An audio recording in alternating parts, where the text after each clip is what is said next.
الله مثلا حقق نتيجة جيدة ونشوف نتيجة، لأن صاحب المركز الثالث راح نشوفها في الدوري الأوروبي ما بين الاثنين، ما بين الأوكراني وما بين السويدي وما بين البرتغالي وما بين المدافع السويدي. بكرة تحولت انحطت في الجول، جول أول للريال. كريم بنزيما الشهية مفتوحة هالأيام، هدفين في مرمى ختافي، يأتي الآن ويسجل الهدف الأول. ما يعني 10-11 دقيقة انقضت، ريال مدريد نعم يتمكن من تسجيل الهدف الأول، وكريم بنزيما هو صاحب الهدف الأول اللي عنده 8 أهداف في الليغا، واليوم الهدف رقم 44 في المباراة رقم 78 لهذا اللاعب الفرنسي اللي عنده مشاكل قانونية. يعني ريال مدريد الرئيس الكل وقف مع كريم بنزيما، لكن لاحظ امامك الكرة اولا سددها اسكو، بعد ذلك وصلت الى كريم بنزيما وكان الهدف الاول. شوف اصطدت ووصلت الى كريم بنزيما، تهيأت بهذا الشكل، مرت من الجميع وحتى من حارس المرمى مباشرة الى كازاميرو، تحولت في الجهة اليمنى لكريستيانو، يحصل كريستيانو يتقدم يلعب الكرة عالية، الرأسية في الجول، جول ثاني للريال. الشهية مفتوحة عند بنزيما، جولين في ختافه، جولين الآن في مالمو، وبالتالي ابتسامة عريضة ما بين البرتغاليين كريستيانو رونالدو وبيبي، والابتسامة الكبيرة طبعا أكيد من كريم بنزيما في مثل هالايام والمشاكل القانونيه وما فعله كريم بنزيما. اللاعبين الرئيس الكل يقف مع كريم بنزيما، وكريم بنزيما الان في هذه الايام يعني 8 في الليغا، والان يسجل الهدف الثاني هو في هذه المباراه، ربما في طريقه لكي ياتي بالهاتريك. يعني في المباراة الأولى في مالمو كريستيانو اللي قدامك صنع الهدف، سجل الجولين، الحين عند كريم بنزيما هنا يسجل الجول الثاني لريال مدريد، وله شخصيا على أساس تصير النتيجة 85 له في دوري الأبطال، فعلها سابقا كريستيانو يسدد جول ثالث للريال.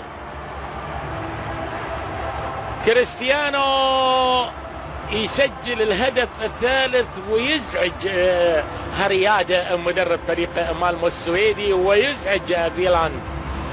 وكريستيانو هدفين في مباراة مالمو، وهنا هدف، وبالتالي امامك اللاعب الذي يسجل الان الهدف الثامن، لكن عنده الهدف رقم 85. ولاحظ الكرة القوية اللي فيه تركيز كبير من كريستيانو لأنها قوية وفي الزاوية أيضا، وكان الهدف الأول حتى من هذا المكان يصطاد كريستيانو رونالدو حراس المرمى، وبالتالي يأتي الآن لكي يسجل الهدف الثالث.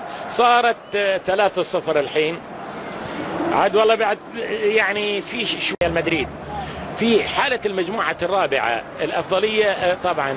لو حدث ما حدث هنا كريستيانو رونالدو من بدري في الشوط الثاني يسجل الهدف الرابع. صارت 4-0 لريال مدريد بعد قابلة للزيادة، بعد مرمى فيلاند ممكن أن يتعرض إلى أهداف أخرى. كريستيانو رونالدو هدفين في مالمو وهدفين في مدريد، والآن الأمور اللي يبحث عنها ريال مدريد أنه يسجل 4 تحدث أمامنا، الواقع يقول ذلك. كرة وصلت اصطدت ووصلت إلى كريستيانو، وكريستيانو يصل الآن إلى الهدف رقم 86، يعني حطم الرقم القياسي ولا زال يحطم هذا الرقم. كريستيانو في الدوري عنده 10 أهداف، لكن في دوري الأبطال يسجل الهدف الشخصي التاسع هذا الموسم، لكن الهدف رقم 86 من خلال 120 مباراة في الشامبيونز ليج. 4-0 مانشستر يونايتد.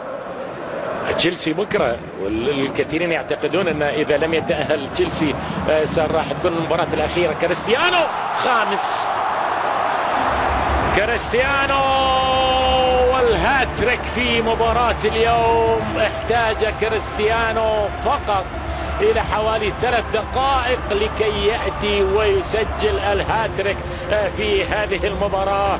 صارت 5-0. هاتريك لكريستيانو رونالدو، ويأكد الحقيقة صدارته. والآن يعني كريستيانو رونالدو يعطي الفرصة للمدرب لإجراء بعض التبديلات، لأن كل شيء قد حسم في هذه المجموعة. كريستيانو كما ذكرت ربما يحتاج إلى أقل حتى من 3 دقائق لكي يسجل هدفين متتاليين. يعني مجموعة أهداف كريستيانو في مرمى مالمو بنفسه 5، ومجموعة أهداف ريال مدريد في مرمى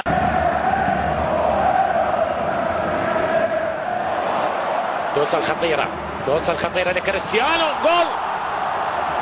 جول سادس للريال. سوبر هاتريك لكريستيانو، سوبر هاتريك لكريستيانو رونالدو. والجماهير السعيدة هم يبون يعني الرئيس، المدرب، اللاعبين يبون هذه الأهداف يعني، ويبون نتيجة عريضة. كان لكريستيانو ما أراد وأتى بالسوبر هاتريك. لكن لاحظ كرة كريم بنزيما وصلت إلى إسكو شوف شلون أوصلها إلى كريستيانو مباشرة في مرمى فيلاند. الهدف السادس لمصلحة ريال مدريد. الجماهير تتفاعل، جماهير سانتياغو برنابيو تتفاعل مع الأهداف. جول ورا جول، هاتريك ورا سوبر هاتريك. وريال مدريد 6 ومالمو السويدي لا شيء. في باريس تقدم البيس نفسهم. الرابع هو المدافع الوحيد.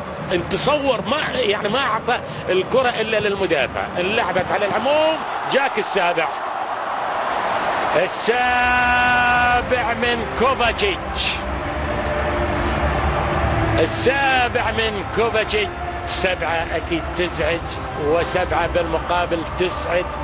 وكوفاتشيتش يسجل الهدف الأول له مع الفريق الملكي هنا في دوري الأبطال. ولكن لاحظ تقدم كريم بنزيما، الكرة صدها فيلان، تهيأت إلى كوفاتشيتش وكان الهدف السابع. صارت 7-0 وفي وقت، ترى 7-0 وفي وقت.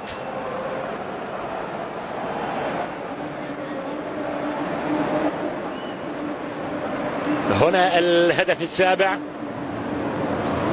والهدف رقم 21 اللي يدخل مرمى مالمو.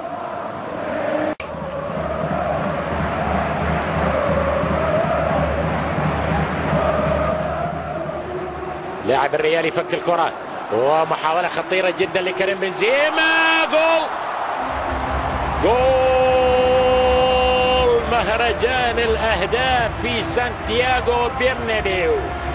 يأتي كريم بنزيما الآن ويأتي بالهاتريك، وبالتالي مهرجان كبير من الأهداف هي النتيجة الأعرض أكيد. كريم بنزيما الآن بعد سوبر هاتريك كريستيانو يأتي الآن، لأنه هو سجل الهدفين الأول والثاني، يأتي بالهاتريك في هذه اللقطة. التسديدة قوية والشهية مفتوحة لكريم بنزيما بعد هدفي ريال مدريد اللي سجلهم كريم بنزيما في مرمى ختافه. يأتي الآن ويسجل 3 في مرمى مالمو السويدي، وبالتالي مهرجان الأهداف في سانتياغو برنابيو.